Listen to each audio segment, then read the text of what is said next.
Hello chess lovers, Suren here, and in this video I would like to share with you a very beautiful chess miniature played by legendary Danish chess player and influential chess writer Aron Nimzowitsch. His opponent is leading Polish chess player Savielly Tartakower, and this game was played in 1911 in Coburg, which is a town in Germany.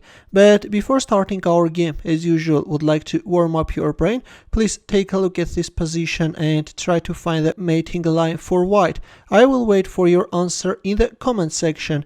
Back to our main game, and without further ado, let's see what happened on the board. Nimzowitsch opened up with e4 and Tartakower responded with e5, knight f3, knight c6, knight c3, knight f6. We have the 4 knights game and bishop b5. White is choosing the Spanish variation, which is white's most common move, and in return Black is answering with a symmetrical variation, bishop b4. Here Nimzowitsch castled kingside, and it was in here that Tartakower made a mistake and played knight d4.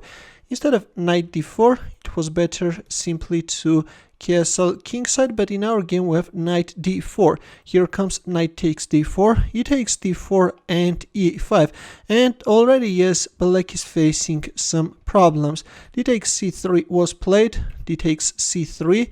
Right now we have two hanging pieces, bishop e7, e takes f6, bishop takes f6, and as Black king is still stuck in the center of the board, White will now successfully exploit that fact. Here comes rook e1 check, king f8 and bishop c4.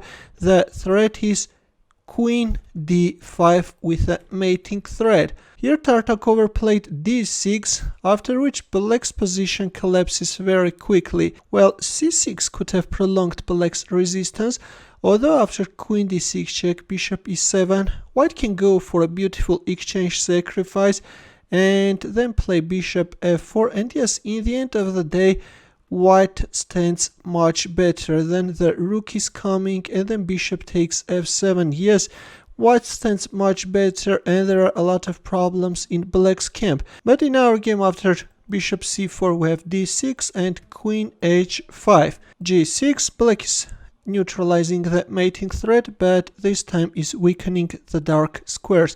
Now comes bishop h6 check, bishop g7, queen f3. Yes, all the time White is managing to create a mating threat.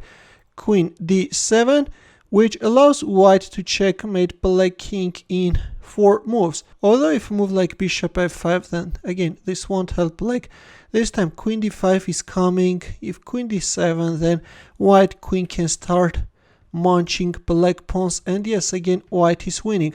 But in our game, after queen f3 we have queen d7 and a very beautiful move, queen f6. Look at this epic move. The bishop is untouchable because of this. Queen takes h8 checkmate. That's why Black responded with rook g8 and bishop takes g7 check, although bishop takes f7 could have allowed White to mate faster.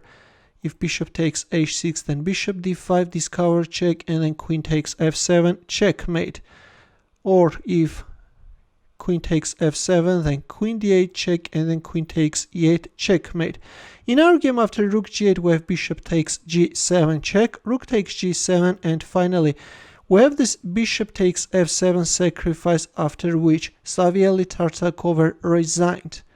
If rook takes f7, then queen h8 checkmate is coming, and if queen takes f7, then this time queen d8 is coming, and then queen takes e8 checkmate. But even if Black won't accept the bishop sacrifice, then again, after announcing a discovered check, White will quickly checkmate Black king. That's why after bishop takes f7 we have a resignation. A very beautiful and instructive chess miniature, which I hope that you enjoyed greatly. Thanks for watching. For more games, consider subscribing to my channel. Also, press the bell button to get notified about new uploads. I will see you in my next video.